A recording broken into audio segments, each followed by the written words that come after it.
Hello and welcome to Friday Live. I am your host, Amanda Farmer, and we are heading out to the Your Strata Property Facebook page and LinkedIn as well.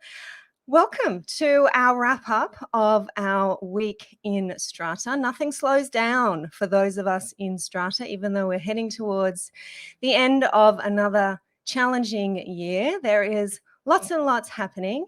If you are coming on in, whether you are live or you are watching back the replay, feel free to drop me a hello here in the comments. Let me know how your week in Strata is going. I always like to see you coming on in. There's lots of you joining us this afternoon.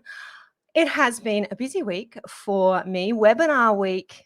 This week, I delivered one of my popular Bylaws webinars, this time for Inner West Council, sharing how you can use the power of bylaws to restore peace to a troubled community. It was great to see lots of familiar names and faces there on that webinar. I will be back definitely in 2022 with more webinars and a couple of exciting projects for some of our New South Wales councils. I've had my head in those the last week or so, a few different things coming to you next year that I'm sure you will be hearing about.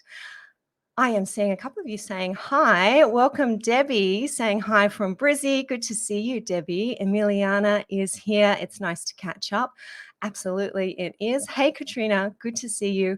John is here as well. Feel free to drop me a hello. I can see lots of you coming on in. We have this week in New South Wales received our report that we've been waiting on from our New South Wales government, report on the statutory review of the Strata Schemes Management Act and the Strata Schemes Development Act. That report has been released. It is a long one, but I'll give you a little summary shortly. And our new community schemes legislation commenced on the 1st of December. We now have our Community Land Management Act 2021 and Community Land Development Act. So busy week indeed. Mitch is tuning in from Brisbane. Good to see you. Lots of Queenslanders here today. I think you might be tuning in to hear from our special guest. Bertus is here from South Africa. So good to have you joining us, Bertus, all the way from South Africa. Perhaps can't be here in person, but definitely can be here with us online. And Henry is here saying good afternoon. How are you, Henry?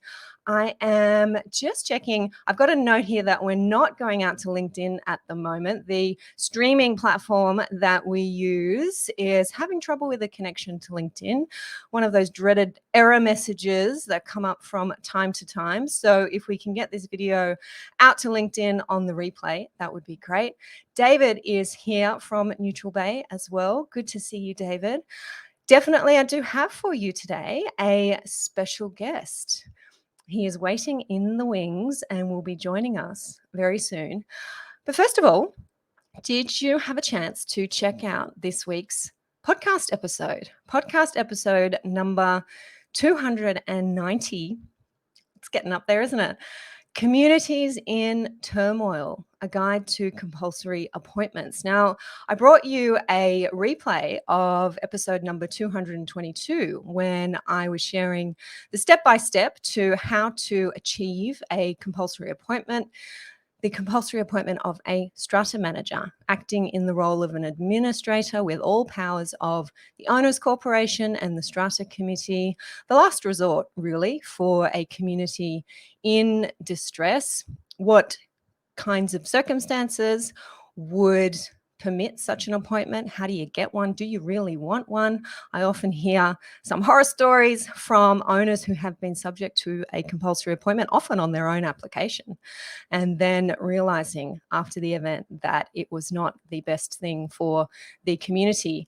Now, I brought you that revisit to that guide, inspired by a media article that I read over the weekend and I shared here on the Facebook page and also on LinkedIn. ABC News reported that a Sydney apartment building back in early November had such a tumultuous meeting that the police were called to restore order. Now, this is a meeting that it was reported occurred in the basement car park. And when posting about this on LinkedIn in particular, I commented that I wasn't sure why such a seemingly large meeting was convened in the basement car park, and shared my experience that if you're going to have a strata meeting, full stop, and in particular, a meeting where some controversial issues may be discussed, issues that give rise to some emotion and some conflict, that having a proper meeting venue like a local community centre or a club function room or even your strata manager's office, if you'll fit there, is, in my experience, a better option than having the meeting at the building in a place like the basement car park. It helps to set the correct tone, I think, for the building, adds a level of formality and professionalism, and helps to encourage appropriate behaviour. And I do think in a building that is in the midst of a dispute about building defects, as this particular Sydney building reportedly is, cooler heads might prevail when you're removed from the source of the emotional distress, the actual building itself. Now, this post got a few comments on LinkedIn and on Facebook, comments from strata managers supporting my point of view, saying yes, indeed, they too recommend that meetings these days, the modern day, don't really occur on site in foyers or in basement car parks. I have to give a shout out to Donovan, strata manager, who did point out that some venues are not taking bookings until 2022, which is making it hard to convene those meetings off-site. So absolutely an acknowledgement there to those strata managers and those buildings that are having trouble convening those meetings at the end of a busy year. Now, something that I have arranged personally for some very troubled communities where we thought that there may be some conflict in the meeting is to hold a meeting in a place where there is very obvious CCTV. And definitely that is something that we're going to be talking about today in the context of CCTV on a strata property. But having your meeting in a public place or a formal venue where there are outsiders there able to assist you to convene the meeting, and perhaps some CCTV in place as well if you have particularly difficult characters, may well be a good idea. So happy to hear the comments from anyone who hasn't already shared their views on that particular situation this week. I'm just heading back here to see more of you say hi. Elizabeth is getting in with an early question about how long does the Owners Corporation have to keep CCTV and audio. We'll definitely get into that with our guest who is here waiting in the wings. Now, I do want to share with you, if I can find the right button here, on this topic of difficult meetings and perhaps difficult communities. One of our Facebook comments, when I shared this particular news article earlier this week, this is a comment from Starthy, who said that having a license to buy into strata plans would alleviate all the fracas, I like that word, that carries on, such as these. It would also save strata managers, or those who are worth their salt, all the associated brain damage for strata managers dealing with unaware owners of the fundamentals. Oh, that's right, strata pays for that. The system is beyond broken. Interesting, a license to buy into strata plans. If you want to purchase an apartment, perhaps you have to do a course, perhaps you have to have some qualification to be able to have that privilege of owning and living in a strata plan, and perhaps in the long run making the job a little easier for our strata managers. I'd be interested to hear your thoughts on that. Starthy says that he thinks that the system is broken. Clearly, I think we do have a problem, because we have just received our statutory review, or the report on our statutory review of the strata schemes legislation in New South Wales.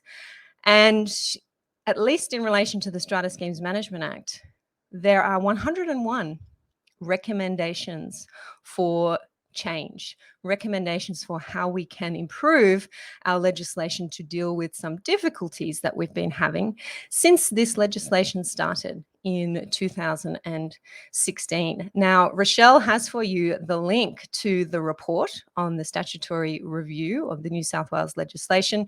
She'll share that with you. It was published just this week. This all kicked off at the end of 2020, where there was a state government discussion paper inviting feedback on how our strata legislation was operating, calling for some public consultation. There were 3 different online surveys. We're told now that 222 written submissions were made. 2,300 responses were received to the surveys. I know that the Australian College of Strata Lawyers, where I sit on the council, we put together a subcommittee and we sent in a 56-page submission on all of the ways that we thought the Strata Schemes Management Act and Development Act could be improved. And we now have the task of going through this report and seeing what we think of the recommendations.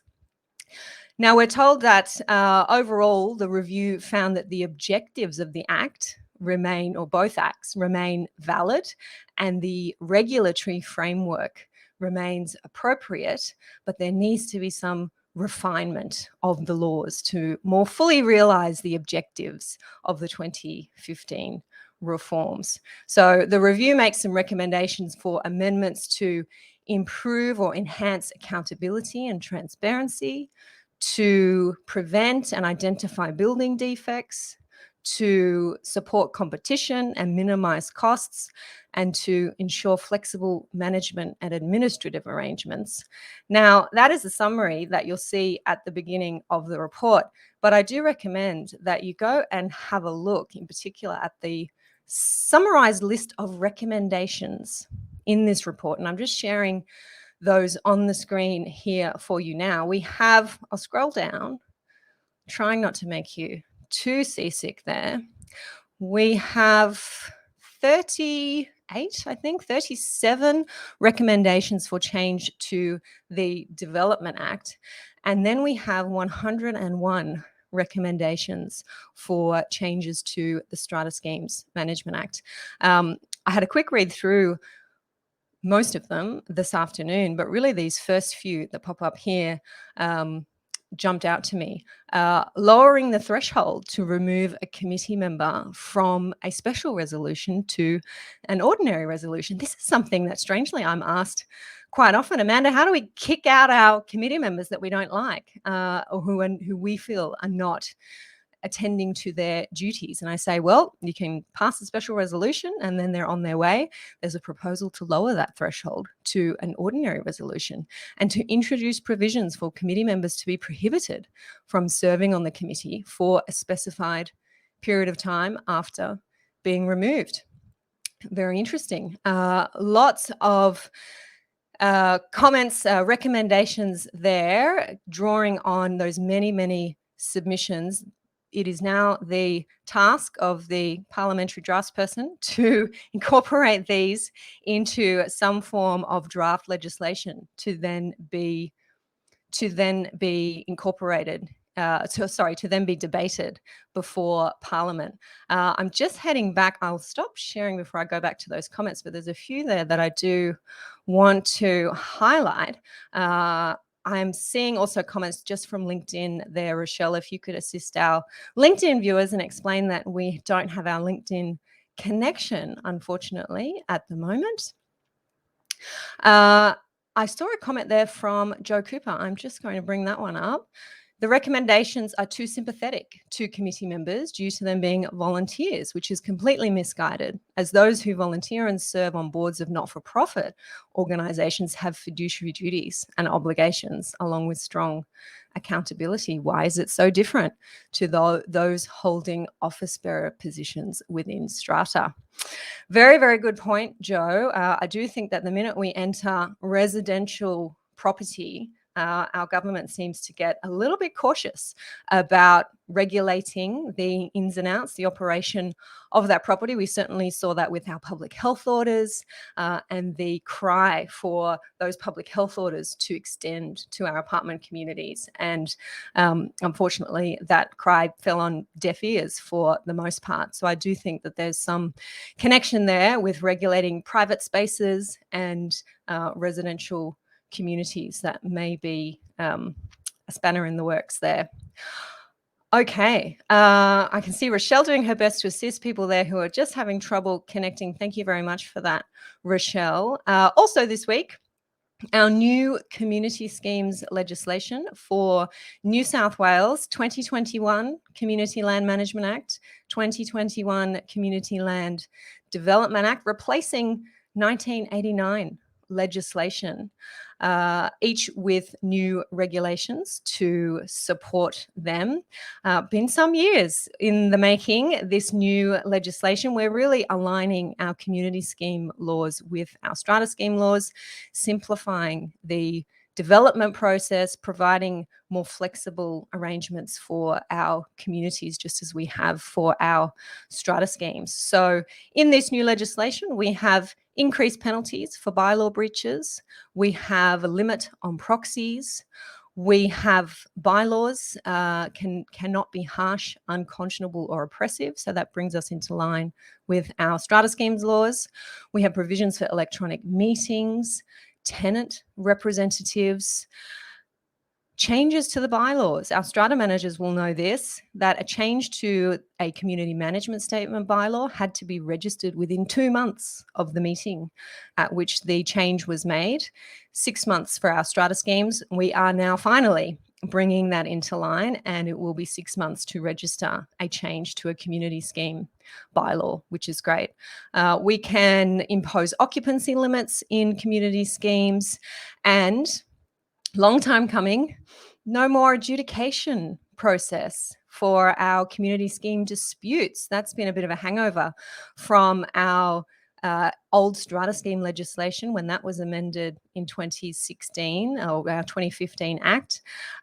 We no longer had adjudicators, and strata scheme disputes went straight to the tribunal. That is now going to be the case for our community schemes as well, which is helpful. Been a bit of a brain strain there for the lawyers, remembering that we need to file an application for adjudicators orders if we're dealing with a community scheme rather than off to the tribunal. So if you're a strata manager working with community associations, do make sure you're across this new legislation. Have a look in particular at Schedule 3, which has transitional provisions that help us adapt to the new legislation, dealing with terms of appointment for our strata managers, members of strata committees, making sure that everything transitions smoothly there. Your transitional and savings provisions are in Schedule 3. But this is definitely something that I am going to continue talking about, our community schemes legislation, and making sure that we're working through it together. Okay, excellent. I can see our LinkedIners coming across to Facebook from LinkedIn. We're converting people. We're converting people over here. Rochelle, if you haven't already, just posted a note in our LinkedIn broadcast, letting them know that we are having technical difficulties connecting over at LinkedIn. Just do that for us and welcome people over here to Facebook, which is great timing because I'm about to welcome in our special guest for today. He is Chris Irons.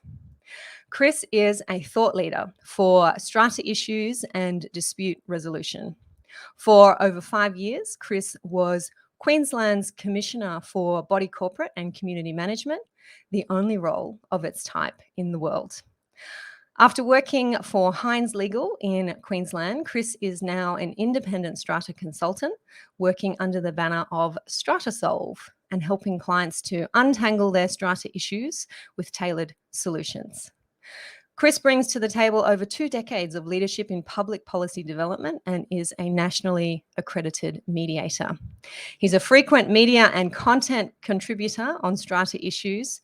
He is well known for his ability to get to the heart of strata problems, focusing on cause rather than effect, and also for his mantra of inform and educate. That's ours here too. In Strata, Chris believes knowledge is power, and Strata Solve combines Chris's one-of-a-kind perspective, skill set, and knowledge to help his clients save time, money, and emotional toil. In his capacity as an independent consultant, Chris is Senior Vice President of the Board of Strata Community Association Queensland.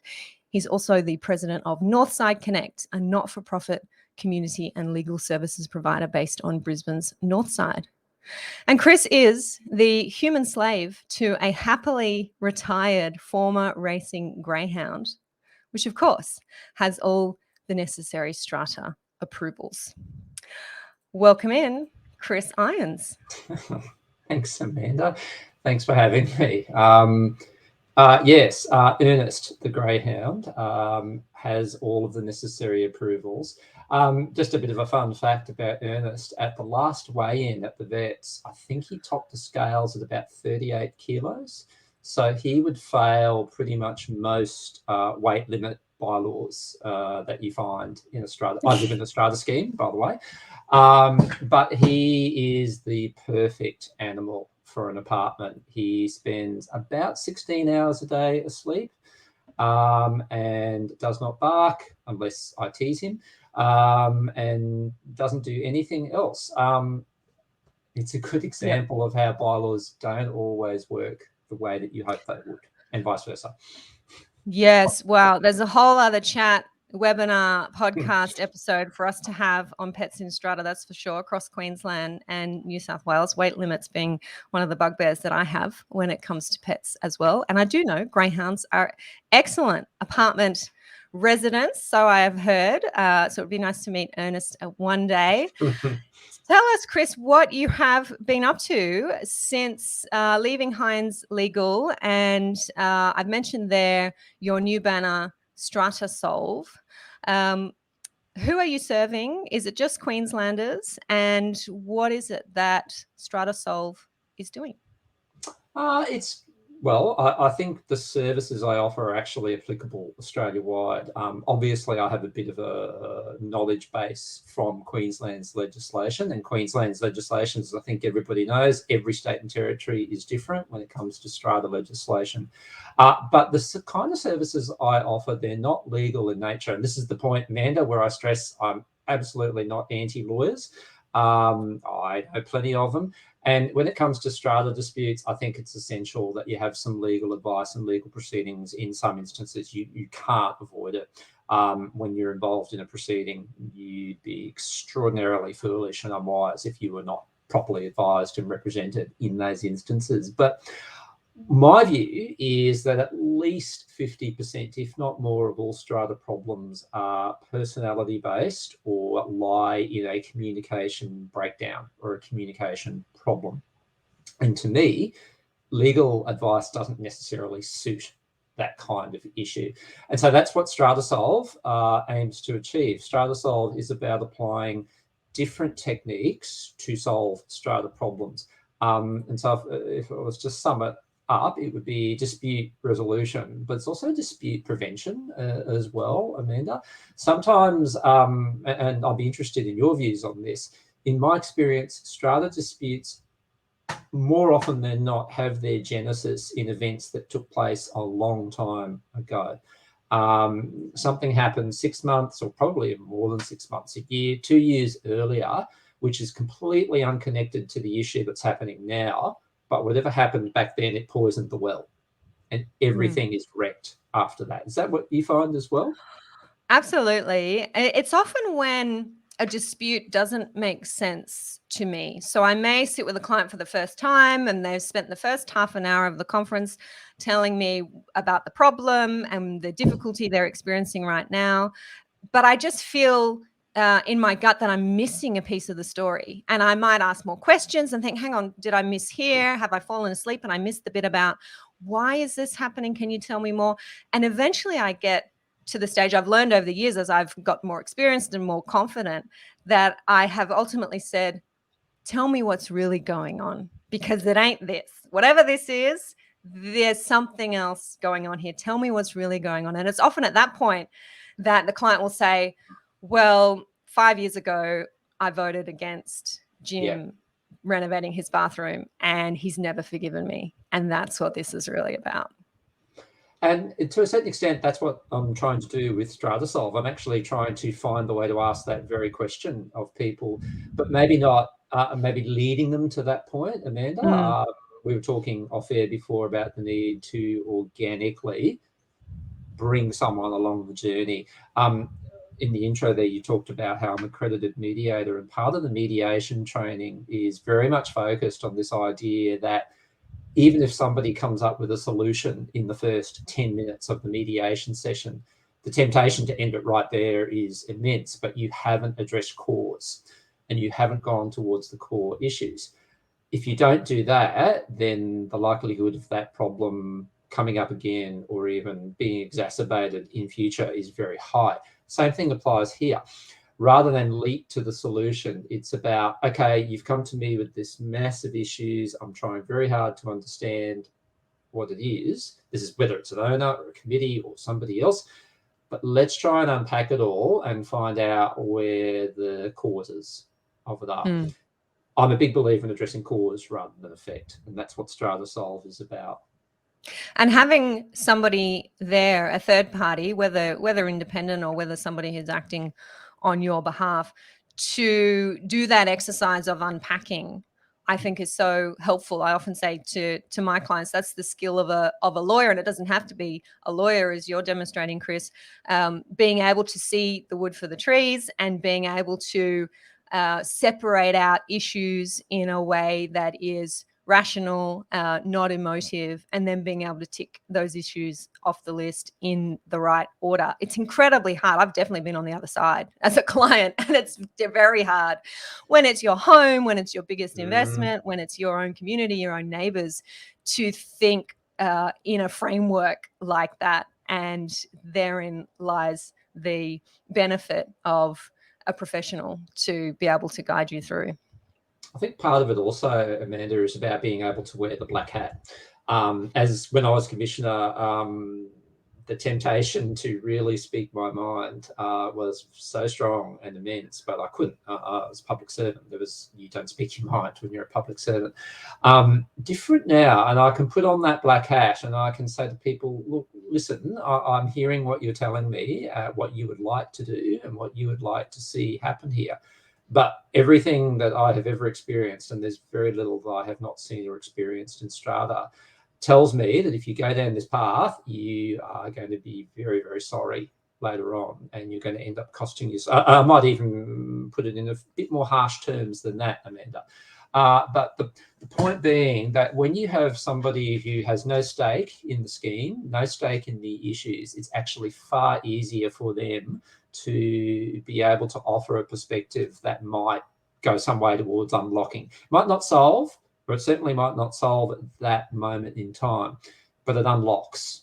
It gives that fresh perspective. And once you can look at things anew, that enables you to move forward, I think. And if you've spent, again, you would have seen this plenty of times, Amanda, clients who have lived with a problem for months, if not years, and just can't any longer have any rational perspective on it. The ability to suddenly get that perspective back, it's invaluable, I think. And I think that's that's absolutely something I'm trying to do here.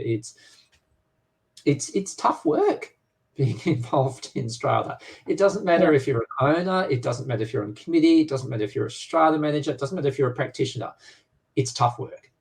It's complicated, it's convoluted, it's emotional. I always like to say to people, Amanda, it's a very, very weird mix of legal, housing, social justice, community, and a few other bits thrown in as well. And that's why government always, I think, and I'd be interested to hear what you think about this, that's why I think government always struggles to know precisely what to do with Strata reform and how to offer services for the sector. Yeah, I was thinking that listening to me bang on about legislative drafting and the government's policy position, I'm in company here that knows far more than I do about public policy. So I mean, I do agree with you that it is confusing. It is a confusing, weird place. If it's confusing for those of us who are in it, our lawmakers, many of whom may not be so involved, probably aren't so involved, of course it's going to be confusing for them.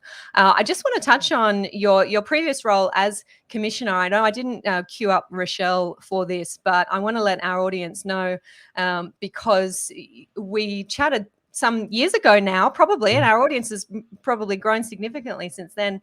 We do have a podcast episode where you and I spoke about the unique role of the Queensland Body Corporate Commissioner. I think that was when you were still commissioner. Yep. And I think we've had a live chat as well since then when you joined Hynes Legal. So I will ask Rochelle to come back around when you're ready, Rochelle, and just pop those links here in the notes. You haven't really looked back since leaving that role as commissioner? No, in a word, Amanda, no. Look, I think I touched upon it just a moment ago. The difference between being a public sector employee and being on the private side of things is the ability to speak just a little more freely.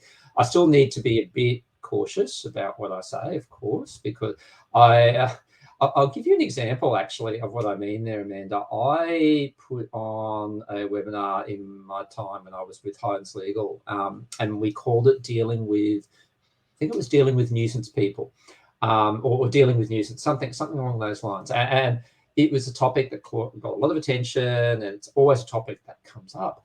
But I got a random email from someone who complained long and loud that use of the word nuisance immediately stigmatized and demonized people who had valid concerns.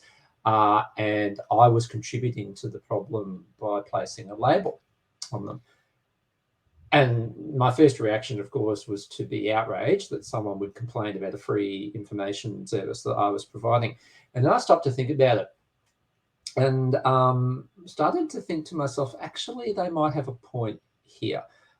Words are everything. And when it comes to a strata situation, words can just make all the difference about what's going on in the situation. So the instant you label someone difficult or a nuisance or problem, that's all they're ever going to be, frankly. And it takes an awful lot to change perception about it as well. So yeah, and sorry, it's a bit of a long-winded answer. No, I haven't looked back. Question for you though, Amanda, if I may, and maybe for everybody else, I don't know. I know that New South Wales has gone down the path of that. You've got a building services, I think it's Mr. Chandler, building service commissioner, very prominent, high profile. You recently had a property services commissioner appointed as well, I understand.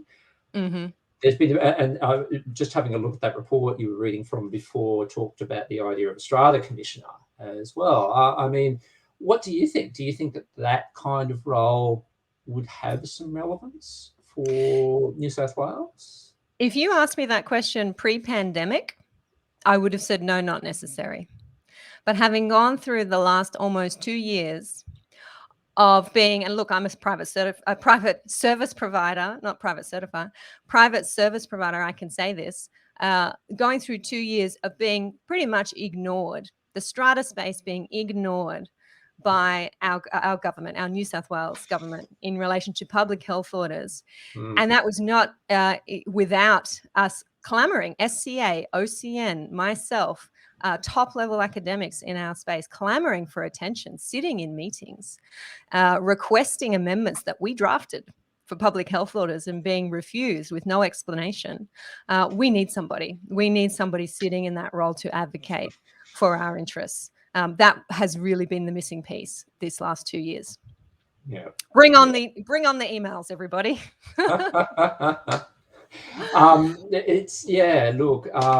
It's an interesting concept, isn't it? Because the instant you have somebody in that role, the expectations are high about what they will help people to achieve. But at the end of the day, Amanda, people still have to help themselves when it comes to their property. So absolutely, let's have a government service provider there that's there to provide information and dispute resolution, give people the tools to do what they need to do. But at the end of the day, somebody has to do that for and of themselves. And the problem, a lot of the problems arise when people don't feel empowered to take that step to enforce their rights. That's tough to bring people on that particular journey. Well, let's take that self-empowerment and taking matters into our own hands as a launching pad to discuss what I know is probably a topic I can see from the comments. Many are here to hear about from you, Chris, and that's CCTV. Installing CCTV in our apartment buildings, in our strata schemes. Now, I asked you if you wouldn't mind sharing your knowledge on this topic because I had seen that you did a very well attended webinar via Nikki at Look Up Strata, a webinar with Frank Higginson at Hynes dedicated to this topic. And we could probably talk for an hour plus about CCTV, but if I can invite you to share maybe your 3 big tips when it comes to CCTV in strata, and then we might jump into some of these comments and questions about CCTV. Absolutely. Let's try that. Okay, 3 tips. The very first one is it all depends where the CCTV is fixed. Is it on common property or is it not? Because if it is on common property, and we talked about this just before, Amanda, if it's on common property, it's a body corporate record. So that's that. When it's not on common property, that's a slightly different scenario and has a slightly different treatment for any problems which arise. So the first question, where is it located? The next tip that I would give, if you're going to have CCTV, regardless of who's installing it and where it's being installed, you have to assume that at some point, someone is going to want the footage for some reason, whether it be police, or whether it be a member of the public or some other purpose. And so then the question becomes, okay, if I agree, and I would hope that people would agree that at some point there will need to be access, what am I going to do to ensure access? Because if I can't, or if I can't answer that question, what's the point of having it in the first place? So if your CCTV footage is going to be overwritten every 7 days, and I think it's might have improved from that, but I think some systems might still be 7 days. I'm just not sure what the point is if the police come knocking in 2 weeks' time. Sorry, we don't have the footage anymore. Well, okay. Doesn't really achieve much of a purpose. And then the third tip I'd probably give, Amanda, is transparency. All right, so you've got CCTV. From an owner's point of view, it's a bit more difficult to compel an owner to be transparent about motives, but from a body corporate perspective, I think it is appropriate to be transparent. You should be transparent about it. So if there is CCTV and people are concerned about it for whatever reason, embrace it, own it. Okay, I get your concern. I get that you have some issue about privacy or where it's located. You've got an issue involving children. That's always a big one that comes up in this area. Engage with it. Don't just shut it down and say CCTV is there and that's that. You just have to suck it up. No, there's a bit more that goes with it. And this goes back to what we were just talking about, this weird mix of social issues and legal issues. This is, we're talking about legalities, but we're also talking about social interaction, I guess, too, Amanda. There's a lot of different issues that come to play there.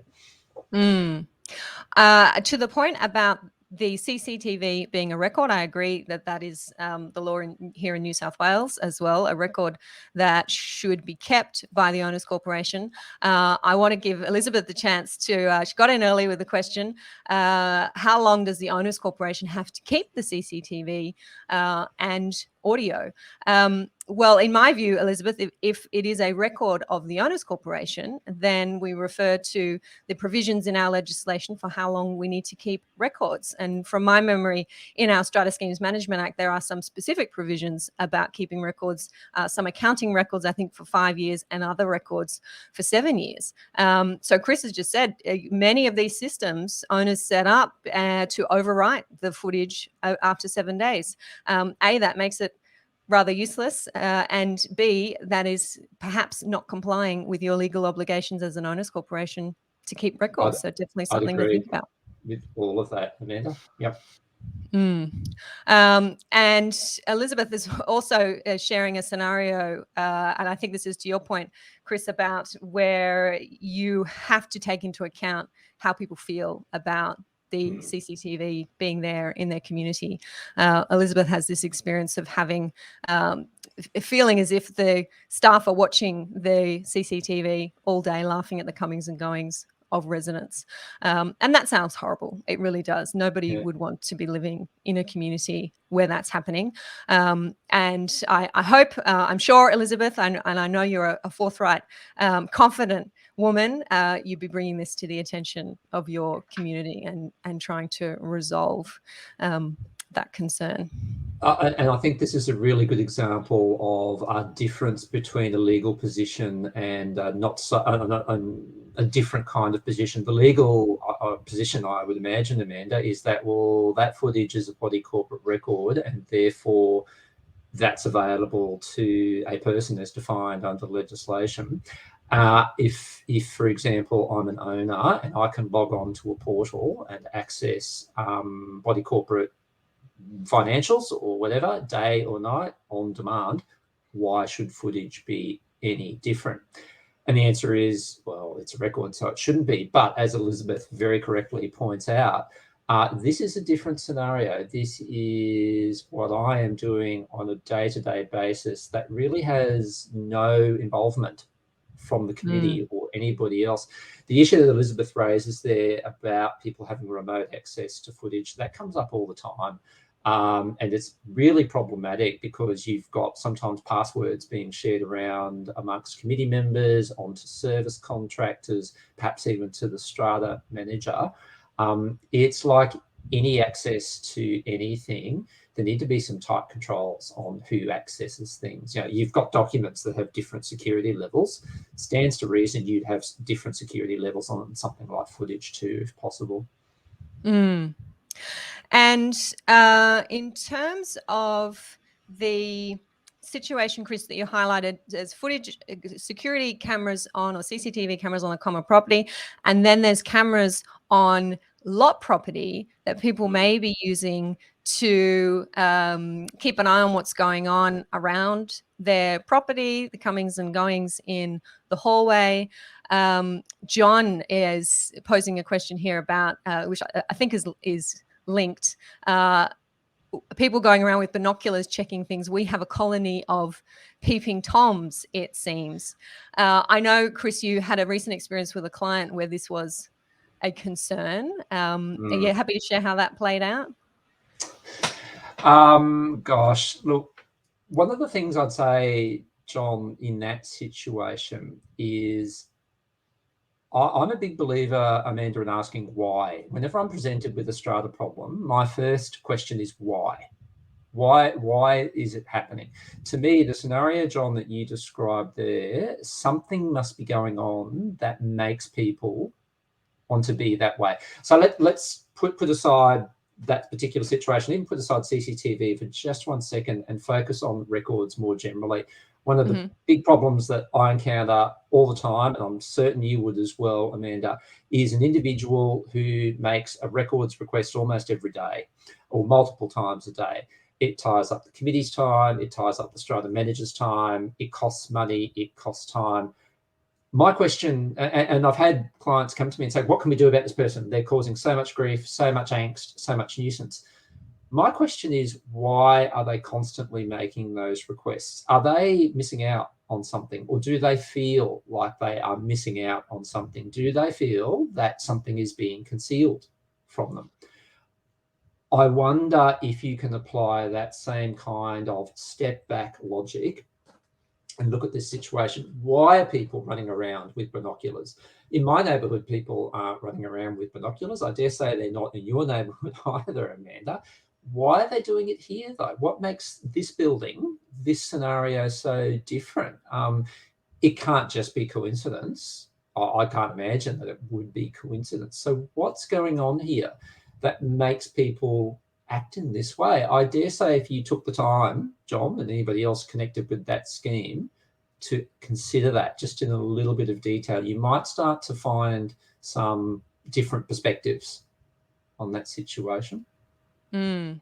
I Yep. don't know. I could be wrong, but no. I love that. I love that real-time demonstration of your approach to dispute resolution there, Chris, because my lawyer brain immediately says, well, if the camera or the binoculars in this instance, if you're on your own lot property, you can do what you like on your own lot property as a matter of law, and subject to a few things like nuisance and things like that.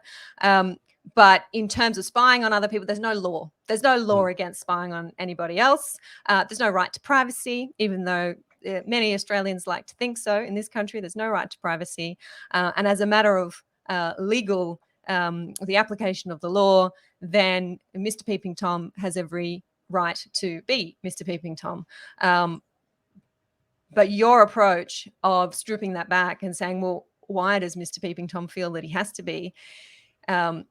I think is excellent. And it reminds me of clients that I've had that have made NCAT applications or our records inspection requests, as you say, because they've tried. They've been trying for so long to get information or to get their community to meet its legal obligation to repair and maintain the common property. And they're just... it's the last straw for them, and they've come to me, and then we've filed an NCAT application, and the community is sometimes up in arms. How dare you take us to NCAT? Why are you taking us to NCAT? All this cost and time and conflict. And the owner is left saying, well, I've tried these other avenues and I felt there was no transparency. There were no answers to my questions. I wasn't given access to records. So I've had to exercise this option to go to the tribunal. And often people don't get the opportunity to explain themselves like that. They're not asked to. Yep. I think that's a fair point. I mean, sometimes a person will just be irrational, I guess, Amanda, and not have any rational basis for why they're doing something. And even then, there might be some underlying medical issues, for example, and then that of itself probably warrants a slightly different treatment to the situation. But it would be my contention that the majority of situations have a quite rational, tangible basis for why they are happening that way. Yep. We have so many comments coming through the thread here that I'm finding it hard to trace them. But I have, Joanna's comment here has jumped out to me about a bylaw, because it's something that I do, again, with my lawyer hat on, recommend to buildings that have CCTV in place, is to make sure there's a bylaw that sets out how the CCTV is to operate. But here Joanna is sharing with us a bylaw that her community is trying to pass, saying that CCTV footage may be deleted by the owner's corporation at such a time and in such a manner as it determines. That's interesting. I would see that as a bylaw that conflicts with the Act, because the Act requires you to keep records for a period of time. And as I teach in my webinars, a bylaw that conflicts with the Act is an invalid bylaw. So again, applying my Chris hat, why would the community be doing that? I'm trying to think of a reason why.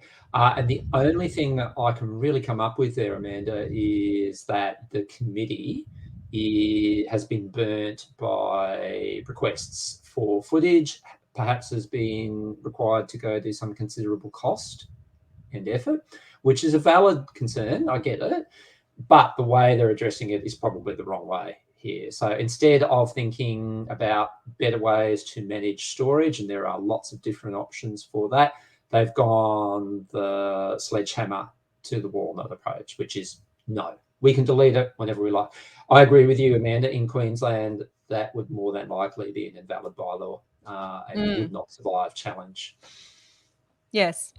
Well, as we know well here in New South Wales from our Court of Appeal, administrative convenience does not a valid bylaw make. Now, I am mindful of the time, and I wanted to make sure that we did talk about doormats.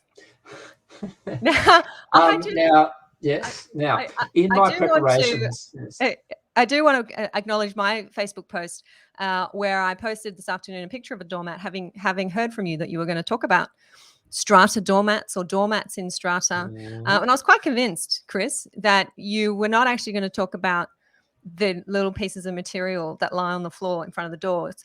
I thought you were going to talk about and share with us how there are people in our communities who are just walked all over and who do their best. They're the quiet, suffer in silence type, taken advantage of, and we call them strata doormats. What kind of doormat are we talking about today, Chris? I'm talking about a real doormat, Amanda. So literally this morning, so every order made by an adjudicator in my former office is published online. And being the nerd that I am, what better way to spend a Friday morning than looking at the most recent batch of orders? And I came across one this morning and I was reading through it, and I actually had to read it twice to make sure I had not misunderstood what it was about. It was about the placement of doormats by an owner. So in this particular order, the owners were being denied a right to put a doormat onto the common property hallway. So I want everybody just to have a little think about what this means. So adjudication in Queensland means that you first of all have to go through a process of conciliation. That's pretty much compulsory. And then if that does not work, you go to the formal adjudication process. To get an adjudication order in Queensland, about 9 months, maybe, Amanda, 6 to 9 months. It's a very tough process at the moment. The staff are overwhelmed with cases. So you've got a couple of months for conciliation. You've got 6 to 9 months for adjudication. So an owner has gone through the better part of a year, plus application fees, plus the massive amount of time it creates to write an application and submissions and respond to submissions. Not only that, once you read the order, you see that the body corporate committee engaged slip consultants and also a different kind of consultants to come and inspect. And I'm paraphrasing here, but the body corporate's position was, well, potentially these doormats created a health and safety hazard. They could be blown away, people could trip over them in dark light. Anyway, the adjudicator found in favour of the owner that they could place their doormat. Now, my first reaction to all of that was to shake my head in a mix of despair and wonderment. And it's easy to, I suppose, be a little kind of mirthful about all of the doormats. But the fact that somebody has taken this to the nth conclusion tells me that it was obviously of considerable interest to them. I suppose the point then I got to after that is that what a Commissioner's Office adjudicator is really best placed to be doing? Is that how we expect, as taxpayers, we're all taxpayers, is that how we expect our publicly funded bodies who are tasked with providing services to strata to devote their resources to resolving a dispute about a doormat? I don't know, Amanda. I really don't know. What do you think? It might be part of the reason why we get ignored when things get serious, because of this past history of triviality, perhaps. And when we have articles in the news, like I spoke to at the beginning of this chat about chaotic strata meetings where police are called. If you see these articles online and you read through the comments, people who don't live in strata, or perhaps they do live in strata, said, this is just madness. What is going on in these buildings? And the doormat example, I think, is another one. You've read that case and gone, why is time taken up with this? I bet there's a story there, a backstory there in that building. And it's not about doormat. Yeah, no doubt. And you're quite right, Amanda, that will find its way to the media here. I'm almost certain of it, because it's a bit quirky, a bit odd. There's a few laughs to be had from it potentially. It's not funny though, because there's been a lot of money and a lot of time and a lot of effort expended upon that. The owners will be paying for that because their levies will go towards the costs that the body corporate has incurred in defending that particular proceeding. Everybody has had to expend something to get to that point. So it's not actually that funny when you think about it. But to me, it just demonstrates the real challenge here. It's like, okay, what do we really need to be providing to help people who live in strata? Is there a different way of doing it? Is there a triage system where we have a particular kind of dispute resolution service for some matters and a slightly more involved one for the more complex matters? I don't know, Amanda. I don't know. As I say, I'm loath to make light of it. I know that some people watching will go, "Come on, really, doormats?" But there it is. That's how we get to. And it kind of reminds me of a couple of other, very quickly, cases that I've sometimes spoken about in presentations. There was the Trombone case, where it wasn't the owners of the lot that were posing the problem. It was their, I think, 13-year-old grandson who would come over and practice his trombone. And of course, trombone being a trombone, it's loud. And so the body corporate enforced bylaws about noise against the occupiers of the lot, and I can't quite recall if the order was made against the grandson or the owners of the lot, but eventually the order was made that if he was going to practice the trombone, the doors had to be shut to the balcony. And a few other mitigating circumstances as well. And my point out of that one is, are bylaws there to be enforced against a 13-year-old child?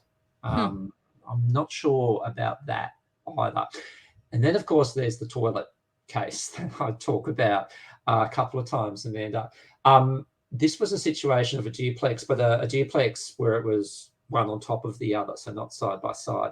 And the upstairs toilet was creating all sorts of noise for the downstairs owner. That's actually a big deal. Having lived in a strata complex where I've experienced noise from above, it drives you to madness, that kind Especially of thing. when someone has a shower at 3 a.m. That's their schedule. Yep, there it is. And the adjudicator went through a forensic effort to try and get to the bottom of this, and concluded ultimately that, well, yes, the upstairs owner had some responsibility because it was within the boundaries of their lot. But then again, it wasn't really their fault. They had to use the toilet. So they ended up apportioning some repair work 50-50 between the two owners. That was the best that they could come up with. There's nothing for the body corporate to do, in that one, I guess the view was taken by the adjudicator. Those two owners are the body corporate. Sorry. So, yes, of course. It was a two lot scheme. No, you're right. You're right. So that was that. And just really quickly, the other kind of notable orders I wanted to just touch upon in Queensland. I know that we're not going to delve into pets, but we've seen a couple of orders recently where the committee's decision to prohibit a pet's been upheld in a couple of cases, and that's unusual in Queensland. One in particular was one where the scheme directly abutted declared national park, and the committee made the argument, if we have cats and dogs on our scheme, then they will feast upon the wildlife of the national park. Okay. The adjudicator accepted that argument and said, okay, that's fair and reasonable under those circumstances. And I know a few other buildings have been looking at that case and wondering how they could apply that logic. Yeah, I know there's also a case within the last 6 months or so in WA in relation to the banning of pets in a building used for holiday accommodation. And in that case, it was decided that that was a reasonable ban, or a legitimate ban on animals in holiday accommodation. So, yeah, I think we'll continue to see these kinds of questions raised and challenges from owners and from communities. I am going to head back later this evening, I think, perhaps with a glass of wine to fortify me, and visit these comments, because I don't know what everybody's on today, but there are some very interesting, somewhat amusing tangents happening over in the comments. So thank you, everybody, for your contributions, both on topic and off. I am very grateful to have the knowledge, the skill, the expertise of Chris Irons here today. I do very much enjoy the way your mind works, Chris, and your mantra that knowledge is power is definitely one that I subscribe to and that I support. And it is a big part of what we're doing here. And thank you for agreeing to be part of that. Oh, thank you. It's been a real pleasure, Amanda. Thanks. And thanks everyone for taking the time. You have an endless array of webinar podcast options. The fact that you would choose to spend a bit of time on a Friday arvo watching and listening, got to appreciate that. Thanks, everyone. Wishing you all a happy weekend. Go and enjoy some nice weather if you're lucky enough to have it for a change. And I'll catch you all here next time. Thanks, everybody. Thanks, everyone.